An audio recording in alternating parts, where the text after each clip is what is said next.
Mais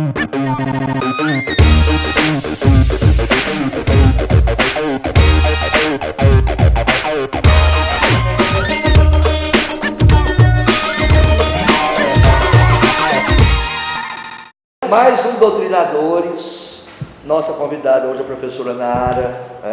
Professora Nara, eu fui professor há muitos anos atrás, foi uns 30 anos atrás, né? Não chegar em Cristo 20. Mas tem um tempinho já. 20, né?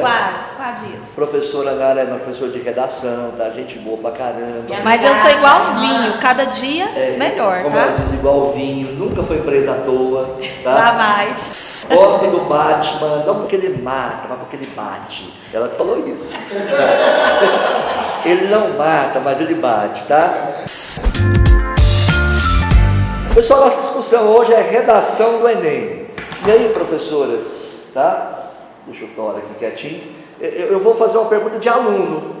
Aluno, quando vê professor de redação, né? O que vai cair, professora? Qual ou então, tema de o que redação? mais cai no Enem? Essa palavra aqui dói a gente. Até parece, o que mais cai, até parece que fica repetindo, você passa um tempo e repete. O que mais cai no Enem? Até tem algumas recorrências mesmo, né? Mas... Agora, sinceramente, essa fala do aluno que a gente está criticando aqui hoje já tem um pouco sentido. Por quê? Nós estamos num novo quadro político. É uma ansiedade natural. Nós temos uma nova situação uma instabilidade. política. Nós temos um governo que declaradamente se diz o quê? A direita, né? E um governo que aqui, não sei se foi de brincadeira ou não, que falou, olha, eu vou olhar a prova do Enem. Eu fico imaginando o presidente da República, então, olhando a prova, mas essa questão aqui pode, isso aqui não pode não. Tem muito Não, esse tema aqui isso, não né? pode, né? Bem, então vou jogar a bola para vocês, né? Que esse programa é de vocês, porque é sobre redação do Enem. Daria para falar assim um possível tema, ou não é essa a pergunta mais importante? Eu vou te responder com um Twitter do Carlos Bolsonaro, em 4 de novembro, ano passado. Ele disse o seguinte: dica para a redação do Enem quando Bolsonaro for eleito. Tá? Professor, dica para o Enem. E está Bolsonaro com a falinha aqui: direitos humanos, esterco da vagabundagem. Então, quanto à questão do que pode vir de tema, realmente não. Primeiro que nunca a gente não tem bola de cristal. O aluno precisa saber, ele tem que aprender a escrever, independente de qual tema apareça na prova. Exatamente. O aluno tem que ser capaz, né, Outra coisa amiga? interessante, quando você falou do Carlos Bolsonaro, é porque eu costumo dizer o seguinte: todo mundo mete o dedão na redação, todo mundo acha que sabe escrever e que pode analisar temas. Até o professor de matemática. É matemática, né? Até o Bolsonaro fala de redação, né? Então, na verdade, o que a Nara está querendo dizer, né, com muita propriedade, é que o aluno tem que ser capaz de discutir sobre qualquer temática. O que é uma temática, professor? Você tem lá a educação, e nós temos problemáticas envolvendo a educação. Que problemáticas poderiam ser? A relação da escola pública e privada, as novas tecnologias, né, para o ensino do ensino médio, ensino fundamental, tá bom? Então, assim, o tema é a problematização de uma temática. Tá? Então, o aluno ele tem que ser capaz de, ao longo do ensino médio, e acumulando esse conhecimento sobre as temáticas que são discutidas na aula de geografia, de história, né, de filosofia, de sociologia, de matemática, que é a questão do raciocínio lógico, né, para resolver problemas em problemas matemáticos. Então, na verdade, isso tudo pode ser aplicado à redação. Isso tudo. Na verdade, o aluno não consegue produzir uma boa redação, uma boa dissertação argumentativa, se ele não tiver um raciocínio lógico bom. A matemática, ela tem. Fala sobre isso? Bullying, né? A matemática tem duas matemáticas básicas, né? Uma que você aplica, que é a matemática aplicada, e uma que é um objeto lógico. E que ao estudá-la, você desenvolve abstração, dedução, raciocínio lógico, argumentação, que são habilidades cognitivas que você vai usar no momento da produção textual. Sem dúvida, no critério 3, seleção, organização, interpretação de informações, fatos, situações, em detrimento de um ponto de vista. Mas Wagner, eu queria voltar no detalhe, queria pedir para você ler de novo. Tem como você ler? Tem, sim, com certeza. Tweet. Carlos Bolsonaro, o grande filósofo, não é, da atualidade, discípulo do grande pensador Olavo de Carvalho. Olavinho, grande intelectual da nossa contemporaneidade. Dica para a redação do Enem quando Bolsonaro for eleito. Repito, qual é a data? 4 de novembro de 2018. Ele diz: direitos humanos, esterco da vagabundagem. Eu vou fugir um pouco do tema, que é fazer uma análise sobre a redação. Ele vai fugir do tema. Não, mas eu vou fugir porque eu quero falar disso aí.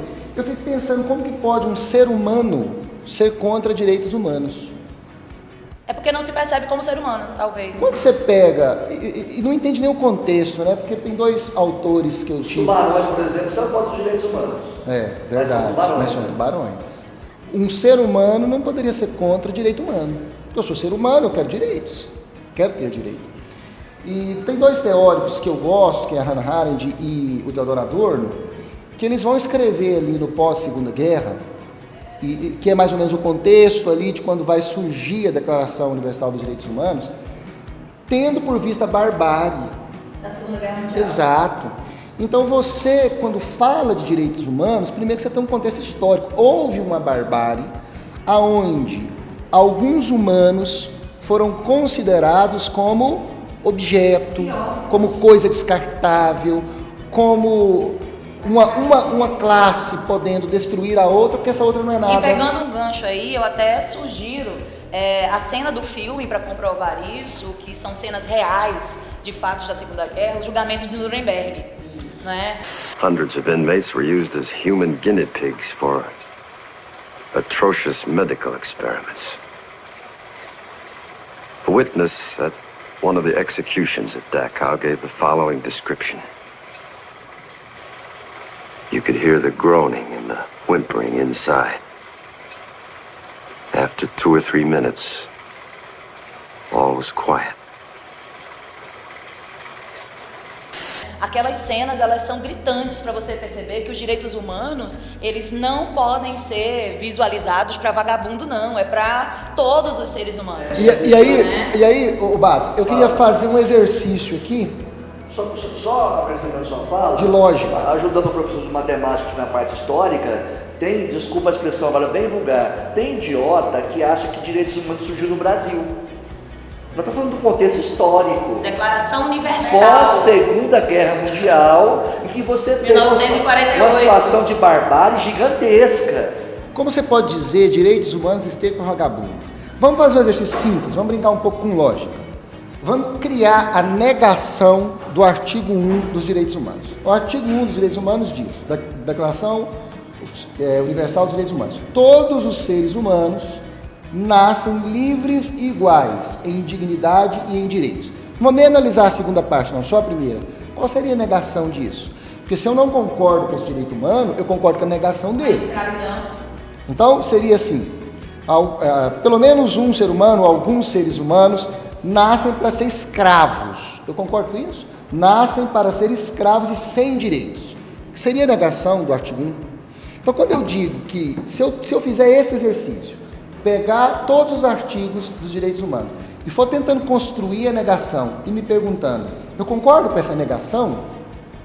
Veja, e a gente vai observar que as negações desses direitos são verdadeiras aberrações. São perigosas. Então, como alguém em sã consciência pode dizer que direito humano é esterco de vagabundo? E como esperar essa relação com a redação? Como esperar? Lembrando, como esperar isso para a redação? Obviamente que o aluno ele tem que estar preparado para questões que estão sendo discutidas socialmente, né? Como questão amazônica, questão de meio ambiente, que está sendo palco no mundo, questão mesmo de arma, aprova ou não aprova, o desarmamento, questões indígenas. Na verdade, o aluno ele não tem que estar preparado apenas para aquilo que vai ser específico. Se eu sei fazer as pontes e as relações, eu sei escrever sobre o tema específico. Se ele sabe escrever, depende do tema. Ele tem que ter repertório. O que é um repertório? Eu pegar, por exemplo, a história da filosofia, juntar com a história do cinema, trazer a literatura, trazer, né, o incrível Hulk, que é um personagem exatamente que trabalha com a perspectiva da, né, de uma outra performance de estrutura física, né, Doutor Estranho, a questão de que tudo vai ser mágico, por isso tudo é ilusão, ou seja, eu tenho que saber fazer pontes e relações. O que os alunos têm questionado, que vai se mudar essa compreensão do tema, que virão temas com outra perspectiva ideológica. Mas não tem como fugir da Você liberdade acha- de expressão. você acha Vamos dar um que, exemplo. de fato- Se vier um tema mais conservador como o poder da família, a importância da família, o aluno vai ter a liberdade de discutir sobre vários formatos de família na sociedade brasileira. Ele tem essa liberdade. E quem vai corrigir o texto dele vai perceber que a liberdade de expressão está dentro de uma legislação que defende o direito de ter direitos, o direito de ser livre. Então o aluno ele tem que ter essa competência. A competência de perceber que mesmo sendo um tema mais puxado para o conservadorismo, ele vai te dar essa liberdade de expressão de você defender questões que estejam pautadas em questões científicas, em leis. O que você está dizendo então é que já existe hoje, no nosso momento atual, por parte dos alunos, um repertório. Tem que existir. Isso, que vai conseguir dialogar com qualquer tema, desde que ele tenha competência para escrever e esse repertório intelectual, filosófico. Exato. De fundamentação, César. Veja só, há um mito que diz que a gente não pode ir contra o governo no texto. Veja, se o Estado tem falhas, e essas falhas elas são estruturais, eu posso sim defender a ideia de que o Estado tem falhas. Agora, eu não posso só defender que o Estado, na pessoa da autoridade pública, do Executivo, é o único que falha, porque nós, enquanto sociedade, fomos aqueles responsáveis, democraticamente, por colocar ali. Com base no que a Wiley está falando, deixa eu voltar para a Nara aqui, porque vocês já perceberam que a Wiley está super empolgada e ela vai monopolizar tudo, né? É assim, todo programa é uma coisa. Ela já me deu umas 3 cortadas aqui que eu após que ver o programa, eu falei assim, acabou com o batalhão, acabou, arrasou. Mas não arrasa, né, Sérgio? Você arrasa mesmo, Você é bonita, né? Não, eu sou inteligente também, viu? Essa mulher nordestina, guerreira, bonita, ela Casada com Otacílio e mãe de Pedro Paulo. Isso, Filha de Ana José. Isso, tudo isso. Ela falou que o aluno tem que ter repertório. Professora, Nara, para esse momento que a gente está vivendo, queria que você aprofundasse isso aí. Que repertório é esse? É um repertório de formação cultural? É um repertório técnico, simplesmente saber escrever? Tem a questão da técnica da escrita, da prática, né? Porque a prática ela vai melhorar, obviamente, seu repertório sociocultural. Eu sempre gosto de começar os meus textos usando história, porque eu gosto muito de história, então eu gosto de relacionar períodos, gosto muito da geografia. Eu costumo citar para eles alguns livros, por exemplo, que ajudam, eu acho que praticamente em todas as temáticas clássicas, né? Saúde, educação, mobilidade urbana, né? Foi tema da PUC agora, o Cortiço, do Aloysio Azevedo, ele é assim, fundamental. Toda a parte da urbanização, ele é um livro, né, pra gente ler assim várias e várias favelização. vezes. O Dom Casmurro ali com a perspectiva da mulher, né, 1984 também, que não pode deixar de ler, né? Tem que estar sempre lendo, porque você traz para dentro do seu texto. A Evolução dos Bichos também. César, se você fosse fazer o tema da redação do Enem, você cobraria o quê? Bom, se eu fosse fazer, eu traria sobre relações de poder. Eu penso que nós estamos vivendo um momento em que há uma disputa de poder notória no Brasil, de grupos querendo ocupar espaços, e nessa disputa de poder, a prioridade é o próprio poder, não é a sociedade brasileira. Então, se fosse nessa perspectiva de uma prova que é formativa, que o aluno vai ficar pensando naquela discussão, que eu penso que este é um dos papéis de uma prova de redação, levar aquele aluno que fez a prova, depois ficar ruminando aquilo, pensando naquilo, eu traria relações de poder. Na sua coletânea, então, com certeza teria a microfície do poder do Michel Foucault, né? Sem dúvida. Uai, se fosse você? Eu também acho que acredito nessa polarização que está sendo aí muito forte no Brasil e no mundo. Acho que eu escolheria discurso de ódio, né, como um instrumento de poder, de relação de poder também, mas nas redes sociais, né? Hoje todo mundo virou juiz. Todo mundo pode destruir ou construir as coisas na internet. Então, discurso de ódio, eu acho que eu gostaria de discutir. Nossa convidada, qual seria, o que você, se você fosse fazer a prova Se do eu Enem, fosse você fazer a escolheria o quê? prova, eu gosto muito de um tema que é pouco debatido, que é a questão da violência obstetrícia, né? Que ela está presente aí todos os dias. Eu mesma sofri violência obstetrícia. A sua esposa teve uma costela quebrada É verdade. em um Isso é dos violência partos, obstetrícia? violência Minha esposa teve uma obstétrica, e é um costela. tema que não é debatido, né? Pouco debatido que pode aparecer. Beleza, fique com a gente e vocês podem mandar aí pra gente, tá, temas. Aliás, esqueci de uma parte. César, um filme?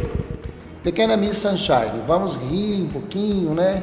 E pensar um pouco nas nossas relações familiares. There is a message on the machine. Something about little Mrs. Sunshine. Little Miss Sunshine? Yeah. What? Remember when Olive was runner-up in the regional Little Miss Sunshine? That's the girl who won had to forfeit her crown. I don't know why, something about diet pills, but anyway, now she has a place in the state contest in Redondo. Professora Nara, um filme ou um livro? Não, a série. 7 capítulos, brasileira, coisa mais linda. Não existe a história de mundo das mulheres, não. Sorriso. Homem mais focado. Mais profissional. Sabe o que eu acho? Nunca deixem os seus maridos controlarem o seu dinheiro. Muito menos as suas vidas.